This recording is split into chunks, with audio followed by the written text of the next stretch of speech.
பொருட்டோ latest chapter release ஆகிடுச்சு. இதில் நீங்கள் மிஸ் பண்ண சில விஷயங்களை தான் இந்த வீடியோவில் பார்க்க போகிறோம். அதுக்கு முன்னாடி நம்ம சேனலுக்கு சப்ஸ்கிரைப் பண்ணிவிட்டு அப்படி அந்த லைக் பட்டனை தட்டி விட்டுருங்க. இந்த சாப்டர் ரொம்ப இன்ஃபர்மேஷனலாக இல்லை, ஒரு ஆக்ஷன் சாப்டர் மாதிரி தான் இருந்துச்சு. ஆனால் சில இன்ஃபர்மேஷனையும் இந்த சாப்டரில் கொடுத்துருக்காங்க. அதெல்லாம் என்னென்னு பார்ப்போம். இந்த சாப்டர் ஈனோஜின் கிட்ட இருந்து தான் ஸ்டார்ட் ஆகுது. ஹீமாவுக்கு பிடிக்குமேன்னு ரொம்பவே ரேரஸ்ட்டாக இருக்கக்கூடிய ஹனியை வாங்கிட்டு வந்திருக்காரு ஈனோஜின். இது ஈமாவை ரொம்ப சந்தோஷப்படுத்துது. ஈனோஜின் அங்கேருந்து கிளம்புறாரு. அப்போ தான் கோஜியோட டோட் இவர்கிட்ட இன்ட்ராக்ட் பண்ணுது. ஈனோஜின், உன்கிட்ட பல கேள்விகளை நான் கேட்கணும். எனக்கு அதுக்கான ஆன்சர் ஆல்ரெடி தெரியும். பட் அதை உன்னோட வாயாலேயே நான் கன்ஃபார்ம் பண்ண விரும்புகிறேன்னு அந்த டோட் சொல்லுது. இதை கேட்ட ஈனோஜின், என்னடா இந்த தவளை பேசுதுங்கிற ஷாக்ல இருந்து வெளியே வராமல் இருக்காரு.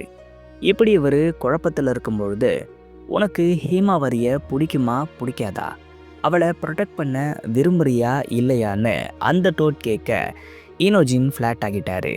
ஆமாம், ஹீமாவை எனக்கு பிடிக்கும், அவளை ப்ரொடெக்ட் பண்ண நான் விரும்புகிறேன்னு அவசரப்பட்டு வாயை விட நம்ம 2 பேரோட இன்ட்ரெஸ்ட்டும் மேட்ச் ஆகிடுச்சு. உடனே வாங்கிங்கன்னு சொல்லிட்டு ஈனோஜினை கோஜி ரிவர்ஸ் சமன் பண்ணுறாரு. சம்மனிங் ஃபாகில் கோஜி அப்படியே ரிவீல் ஆகிறாரு. இதை பார்த்த ஈனோஜினுக்கு நல்லாவே தெரியுது இவன் காராவை சேர்ந்தவன்னு. பட் இருந்தாலும் எதுவும் தெரியாத மாதிரியே நீ யாருன்னு கேட்குறாரு. கோஜியும் அவரோட நேமை சொல்லிட்டு டிவைன் ட்ரீஸ் கிட்ட இருந்து நாங்கள் தான் இந்த உலகத்தை காப்பாற்றுறோம்னு சொல்கிறாரு. அதோட இந்த பிளேஸுக்கு எக்ஸிட் கிடையாது. ஒரு தடவை உள்ளே வந்துட்டா நீ வெளியே போக முடியாதுங்கிற மாதிரியான ஒரு சின்ன மிரட்டலையும் விடுறாரு. அப்போதான் பொருட்டோ பேசுகிறாரு. நீ ஒன்றும் கவலைப்படாத, நாங்களே உன்னை அனுப்பிச்சி விட்டுருவோன்னு பொருட்டோ சொல்கிறாரு. இங்கே உண்மையாகவே ஈனோஜினை பார்க்க தான் பாவமாக இருக்கு. ஏன்னா ஒரு தேன் பாட்டிலை வாங்கி கொடுத்ததுக்கு இவரையும் பிடிச்சி கிரிமினல் லிஸ்ட்டில் பொருட்டோ சேர்த்துட்டாரு. அடுத்து ஷிஞ்சு டைமென்ஷனை நமக்கு காட்டுறாங்க. இங்கே எல்லாருமே ஒவ்வொரு புக்கை படிச்சுக்கிட்டு இருக்காங்க. அதுலேயும் ஜூரா தேம்பி தேம்பி அழுறாரு. ஹேய், உனக்கு என்ன ஆச்சுன்னு ஹிடாரி கேட்க அப்போதான் ஜூரா இந்த நாவல் பற்றி சொல்கிறாரு. இந்த நாவல் ரொம்பவே டச்சிங்காக இருக்குது. இதனால் என்னோடய ஹார்ட்டே அப்படியே மூவ் ஆகிடுச்சு. இதோட கதையை படித்தா கண்ணில் இருந்து தார தாரையாக தண்ணி வருதுன்னு ஜூரா சொல்கிறாரு. இதே ஃபீலிங் தானே உனக்கு கொஞ்ச நேரத்துக்கு முன்னாடி வந்துச்சுன்னு ஹிடாரி கேட்குறாரு.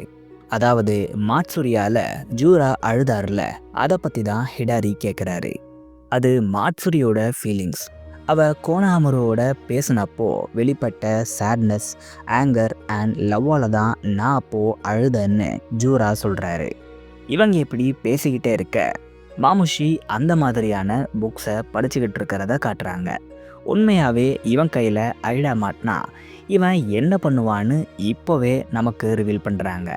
மாட்சுரி அவங்களுக்கு கொடுத்த வேலையை ஒழுங்காக முடிக்காமல் தேவையில்லாமல் உயிரை விட்டுருப்பாங்க. அவங்க ஒரு ஃபெயிலியராக தான் நமக்கு தெரிகிறாங்க. பட் ஜூராக்கு அப்படி அவங்க தெரியலை. ஏன்னா மாட்சுரியால் தான் எனக்கு நிறைய விஷயங்கள் கிடைச்சிருக்கு. இந்த டியர்ஸ் கூட மாட்சுரி கிட்ட இருந்து தான் எனக்கு கிடைச்சிருக்குன்னு ஜூரா இங்கே சொல்கிறாரு. இங்கே இன்டெரக்டாக இன்னொரு விஷயத்தை கன்ஃபார்ம் பண்ணுறாங்க.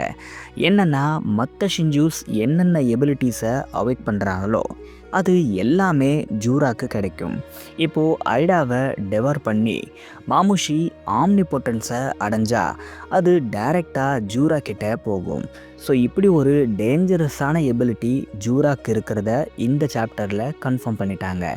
அதுக்கப்புறமும் இவங்களோட இந்த கான்வர்சேஷனுங்கிறது கண்டினியூ ஆகுது.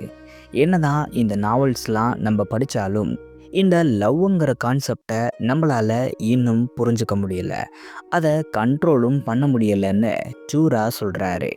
சிம்பிளாக இவருக்கு நருட்டோவோட டாக்னோ ஜுட்ஸு தேவைப்படுது. இதை வச்சு நருட்டோ எப்படி பெரிய பெரிய வில்லன்ஸை கண்ட்ரோல் பண்ணாரோ அதே மாதிரி தான் ஜூராவும் பண்ண நினைக்கிறாரு. இந்த ஒரு டாக்னோ ஜுட்ஸுங்கிறது ஜூராக்கு நருட்டோவை டெவர் பண்ணால் மட்டும்தான் கிடைக்கும். ஒருவேளை நருட்டோவை டெவர் பண்ணிட்டா அவரோட சேஜ் மோட், பேரி மோட் மாதிரியான ஃபார்ம்ஸ் கூட ஜூராக்கு கிடைக்கலாம்.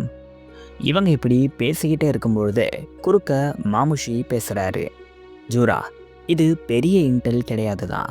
பட் எனக்கு ஏன் ஐடாவை டெவர் பண்ண தோணுச்சு, எதுக்காக அவளை நான் என் டார்கெட்டாக சூஸ் பண்ணேன்னு இப்போ தான் எனக்கு புரியுதுன்னு மாமுஷி சொல்கிறாரு. ஓ அப்படியா, ஏன்னு ஜூரா கேட்க, எனக்கு அவளை சும்மா டெவர் பண்ணணும்னு தோணலை, அவளை கண்ட்ரோல் பண்ணணும், அவளோட சுப்பீரியர் ஜெனட்டிக் இன்ஃபர்மேஷனை என்னோடதாக மாற்றணும்னு மாமுஷி சொல்கிறாரு. ஐடாவை இவர் என்ன பண்ண நினைக்கிறாருன்னு ஆல்ரெடி நான் சொன்னேன். அதை தான் இவர் இங்கே சுற்றி வளைச்சி சொல்கிறாரு. இது மட்டும் இல்லாமல் மற்ற எல்லா ஸ்பீஷீஸையும் விட டிவைன் ட்ரீஸான நம்ம தான் சுப்பீரியராக மாறணும்னு சொல்கிறாரு. இது எல்லாத்தையும் கேட்ட ஜூரா, எதையோ பண்ணு, ஆனால் எனக்கு இந்த லவ்வை பற்றி தெரிஞ்சுக்க ஏதாச்சும் ஒரு வகையில் நீ ஹெல்ப் பண்ணால் சரிதாங்கிற மாதிரியான ஒரு ரியாக்ஷனை தான் கொடுக்குறாரு.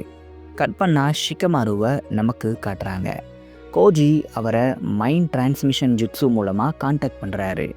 இது யாரோட ஜுட்ஸுன்னு ஷிகமாரு கேட்க, ஈனோஜினோடதுன்னு கோஜி சொல்கிறாரு. சரி, நம்ம அப்புறம் பேசலாமா, ஆல்ரெடி என்னை வில்லேஜ் எல்டர்ஸ் சமன் பண்ணியிருக்காங்கன்னு ஷிகமாரு சொல்ல, அது ரிலேட்டடாக தான் நான் உன்கிட்ட பேச வந்தேன். நீ உன்னோட ஹொகாகே பொசிஷனை கூட இப்போது இழக்க வாய்ப்பு இருக்குன்னு கோஜி சொல்கிறாரு. ஷிகமாரு கடுப்பாகிறாரு. விட்டா நானே ரிசைன் பண்ணிடுவேன், அப்படி ஒரு டென்ஷனை எனக்கு இவங்க கொடுக்குறாங்கன்னு ஷிகமாரு சொல்லிக்கிட்டே மீட்டிங் பிளேஸ்க்கு போகிறாரு. அங்கே எல்டர்ஸ் மட்டும் இல்லை, டைமியோவோட அசிஸ்டண்ட்டும் வந்திருக்காரு. டைமியோ கேட்ட சில கொஷின்ஸை கேட்க தான் இவர் இங்கே வந்திருப்பார். நீங்கள் ஏன் இங்கே வந்தீங்கன்னு ஷிகமாரு உள்ளே போன உடனே கேட்குறாரு. நீ உன் இஷ்டத்துக்கு ஒரு மிஷனை பண்ணல, அதை பற்றி கேட்க தான் வந்திருக்காங்கன்னு வில்லேஜ் எல்டர்ஸ் போட்டு கொடுக்குதுங்க. அதுக்கு ஷிகமாரு, நான் ஆல்ரெடி சொன்னது தான், நம்ம வில்லேஜ்க்கு பெரிய த்ரெட்டாக இந்த டிவைன் ட்ரீஸ் இருக்குதுங்க. இதுங்களை காலி பண்ண நமக்கு சீக்ரெட் இன்டெல் கிடைக்குது. இதை வச்சு தான் இப்போ வரைக்கும் நம்ம ஃபைட் பண்ணுறோன்னு ஷிகமாரு சொல்ல, அது என்ன இன்டெல், யார் அதை கொடுக்கறதுன்னு மறுபடியும் இந்த பெருசுங்க இன்டர்ஃபியர் ஆக, ஷிகமாரு அந்த டீட்டெயில்ஸை இப்போதைக்கு வெளியே சொல்ல முடியாதுன்னு சொல்லிட்டாரு. அப்புறம் இப்போ நம்ம இருக்கிறது மோசமான சிச்சுவேஷன், அதனால் நமக்கு இந்த மாதிரியான இன்டெல் கிடைக்கிறது பெரிய விஷயம், இதனால தான் இதை நான் ஃபாலோ பண்ணுறேன்னு சொல்கிறாரு. இதை கேட்ட எல்டர்ஸ் பெருசுங்க, நீ இந்த இன்டெலை ஃபாலோ பண்ணுறதெல்லாம் பிரச்சனை இல்லை, இந்த இன்டெலோட சோர்ஸ் யாருன்னு தான் நாங்கள் டவுட் பண்ணுறோம், அது பொருட்டோ கிடையாதுல்லன்னு ஷிகமாருவை மாட்டி விடுற மாதிரியான கேள்விகளை இந்த பெருசுங்க கேட்குதுங்க. அதோட இதுங்க நிப்பாட்டலை. பொருட்டோவும் ஷிஞ்சுஸும் டீம் போட்டு வேலை பார்க்குறதா ரூமர்ஸ் இருக்குது. அவன் ஃபேக் இன்டெலை கொடுத்து நம்ம வில்லேஜை கூட அழிக்க அதிக வாய்ப்பு இருக்குன்னெல்லாம் இந்த கேரடுங்க பேச கோனஹாமரு கொதிச்சு எழுந்துடுறாரு. இவர் பொருட்டோ பற்றின நல்ல விஷயங்களை பேச வராரு. ஆனால் ஷிகமாரு இதை ஸ்டாப் பண்ண கோஜி கோனஹாமருவை தடுக்க வேணான்னு சொல்கிறாரு. இவன் ஏடாகுடமாக பேசி மாட்டிக்கிட்டும், நீ மாட்டாமல் இருக்க இதுதான் வழின்னு கோஜி சொல்ல ஷிகமாரு கோனஹாமருவை தடுக்கலை. கோனஹாமரு பொருட்டோ தனக்கு பண்ண ஹெல்ப்பை எல்லார் முன்னாடியும் சொல்ல வில்லேஜ் கேரடுங்க கடுப்பாகிருச்சுங்க. ஒரு துரோகியை போய் நீ சப்போர்ட் பண்ணுறியா, உன்னை சும்மா விடக்கூடாதுன்னு பேசுகிறாங்க. இதை கேட்ட டைமியோ அசிஸ்டண்ட், இந்த வில்லேஜில் பொருட்டோக்கு சப்போர்ட் பண்ணுற சில பேர் இருக்கிறதா நான் சந்தேகப்படுறேன், அதில் முதல்ல இந்த கோனஹாமருவை நான் என்கொயரி பண்ண விரும்புகிறேன், இவனை தூக்கி லாக் பண்ணுங்கன்னு சொல்லிடுறாரு. கோஜி சொன்ன மாதிரியே கோனஹாமரு பக்கம் மொத்த அட்டென்ஷனும் திரும்பிருச்சு. இந்த டைமியோ அசிஸ்டண்ட் அதோட விடலை. பொருட்டோ லீஃப் வில்லேஜ் கஸ்டடியில் இருக்கும்போதே யாரோ அவனுக்கு ஹெல்ப் பண்ணியிருக்கீங்க, அது யாருன்னு நான் கண்டுபிடிப்பேன்னு சொல்கிறாரு. ஷிகமாரு அதிர்ச்சியில் உறைஞ்சி போயிருக்காரு. ஆனால் எப்படியோ கோஜியால் ஷிகமாருவோட ஹொக்காகே பொசிஷன் தப்பிச்சிருச்சு. அவர் மட்டும் இல்லைன்னா இந்நேரம் இவரை ஹொக்காகே பொசிஷன்லேருந்து கூட தூக்கியிருப்பாங்க. இன்னொரு பக்கம் ஈனோஜின், இப்போ வரைக்கும் நீங்கள் எவ்வளோ ரூல்ஸை பிரேக் பண்ணியிருக்கீங்கன்னு தெரியுமா, இதெல்லாம் ரொம்ப தப்புன்னு சொல்லிக்கிட்டு இருக்காரு. எங்களோட எனிமீஸ் ரொம்ப ரொம்ப மோசமானவங்க, அவங்கள டீல் பண்ண நாங்களும் இப்படி இல்லீகல் மெத்தட்ஸை யூஸ் பண்ணி தான் ஆகணும்னு பொருட்டோ சொல்கிறாரு. இதில் கோஜி, ஈனோஜின் நீயும் இப்போ எங்கள் கூட்டணியில் சேர்ந்துட்ட, ஞாபகம் வச்சுக்கோன்னு அவரை பயம்புறுத்தி விடுறாரு. ஈனோஜின் ஈமாவாரிய ஜூரா மாதிரியான மான்ஸ்டர்ஸ் கிட்ட இருந்து ப்ரொடெக்ட் பண்ண எனக்கு பவர்ஸ் வேணும்னு சொல்கிறாரு. இப்போது பொருட்டோ ஏன் சம்மந்தமே இல்லாமல் ஈனோஜினை கூப்பிட்டு பேசிக்கிட்டு இருக்கிறாருன்னு நீங்கள் கேட்கலாம். இன்னும் சில நாளில் மாமுஷியோட இன்வேஷன் இருக்க போகுது. அப்போது ஹீமாக்கு கூட ஆபத்து வரலாம். பொருட்டோவால் ஒவ்வொரு தடவையும் ஃபீல்டுக்கு வர முடியாது. இதனால தான் பொருட்டோ ஹீமாவை ப்ரொடெக்ட் பண்ண வேற ஆளை ரெடி பண்ணுறாரு. ஹீமா மேலே ஃபீலிங்ஸ் இருக்கிற ஈனோஜின் இதை நல்லாவே பண்ணுவான்னு பொருட்டோ நினைக்கிறாரு. எனக்கு தெரிஞ்சு பொருட்டோ சில டெக்னிக்ஸை ஈனோஜின்க்கு டீச் பண்ண வாய்ப்பு இருக்குது. இதை வச்சு ஷிஞ்சுஸோட ஈனோஜின் ஃபைட் பண்ணி ஹீமாவை ப்ரொடெக்ட் பண்ணலாம். அப்படி இல்லைன்னா ஹீனோஜின்க்கு பொருட்டோவே ட்ரைனிங் கொடுக்க கூட வாய்ப்பு இருக்குது. இப்படியே பேசிக்கிட்டே இருக்கும்பொழுது கோஜி பொருட்டோ மோமோஷிக்கி கிட்ட போட்ட டீல் பற்றி கேட்குறாரு. ஆனால் பொருட்டோ அதுக்கு சரியாக பதில் சொல்லலை. இதனால் கோஜி கடுப்பாகிறாரு. உன்னோட இந்த ஆட்டிடியூட் எனக்கு சுத்தமாக பிடிக்கலன்னு கோஜி சொல்கிறாரு. நீ மட்டும் ஒழுங்கு இல்லை, முக்கியமான விஷயத்த சொல்லாமல் மூடி மறைக்கிற. சான் வில்லேஜ் மிஷனில் எத்தனை பேர் செத்துருப்பாங்கன்னு தெரியுமான்னு பொருட்டோ கேட்குறாரு. நான் எந்த அவுட்கம் ப்ராப்ளம் வராமல் இருக்கோ அதை தான் க்ரியேட் பண்ணுறேன்னு கோஜி சொல்ல, ஈனோஜின் இவங்க 2 பேரோட ஆர்கியூமெண்ட்டை ஸ்டாப் பண்ணுற மாதிரி ஆகிடுச்சு. பொருட்டோ இந்த டாப்பிக்கை மாற்றுன்னு கோஜி கிட்ட சொல்கிறாரு. கோஜி அப்படியே ஷிகமாரு கிட்ட பேசுகிறாரு. அங்கே என்ன நடக்குதுன்னு கேட்குறாரு. கோனாமரு சிக்கிட்டான், அடுத்து நான் தானே நினைக்கிறேன்னு ஷிகமாரு சொல்கிறாரு. சரி, என்ன நடந்தாலும் எனக்கு அப்டேட் பண்ணு. வரப்போகிற பேட்டிலில் நீ உக்காகேவாக இருந்தால் தான் நமக்கு அட்வான்டேஜ்னு கோஜி சொல்கிறாரு. என்ன பேட்டில் எனக்கு புரியலையேன்னு ஷிகமாரு சொல்ல, ஆமாம், ஒரு வாரத்தில் மாமுஷி லீஃப் வில்லேஜை அட்டாக் பண்ணுவான். டார்கெட் ஐடா. மாமுஷியை எப்படி சமாளிக்கணும்னு நான் உனக்கு இப்போது சொல்கிறேன்னு கோஜி சொல்கிறாரு. இதை ஈனோஜின் ஷாக் ஆகி பார்க்குறாரு. காட்சிகள் மாறுது. சரடா, ஐடா, சுமிரே லவ்வை பற்றி பேசிக்கிட்டு இருக்கிறாங்க. வேறு என்ன பெருசாக பேச போகிறாங்க? எப்போ நீங்கள் லவ்வை சொல்ல போகிறீங்கன்னு மாற்றி மாற்றி ஒருத்தர் கேட்டுக்கிட்டு இருக்காங்க. இதில் ஐடா ஒரு கேள்வியை கேட்டுடுறாங்க. என்னோட என்சாட்மெண்ட்டால் நீங்கள் பாதிக்கப்படலை தானேன்னு கேட்குறாங்க. இதில் ட்விஸ்ட் என்னென்னா, இந்த விஷயம் இவ்வளோ நாளாக டேமனுக்கு தெரியாமல் இருந்துச்சு.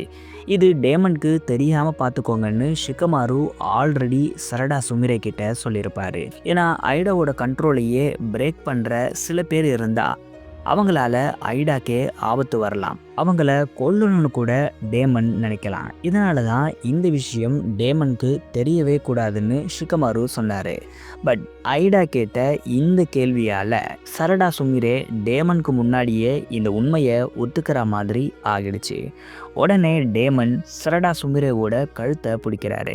சரடா அவங்களோட எம்எஸ்ஸை ஆக்டிவேட் பண்ணுறாங்க.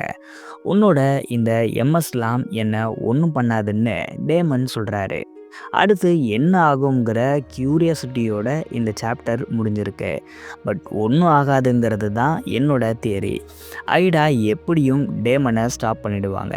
ஏன்னா அவங்களுக்கு இருக்கிற ஃப்ரெண்ட்ஸ்னால் அது சரடா சுமிரே 2 பேர் மட்டும்தான். இவங்களை கண்டிப்பாக அவங்க இழக்க மாட்டாங்க. ஒருவேளை இவங்களுக்கு ஆபத்து வரா மாதிரி இருந்தால் பொருட்டோ அங்கே வந்திருப்பார். பட் இது எதுவுமே நடக்காத பட்சத்தில் இங்கே ஒன்றுமாக போகிறதில்லைன்னு தான் நம்ம புரிஞ்சுக்கணும்.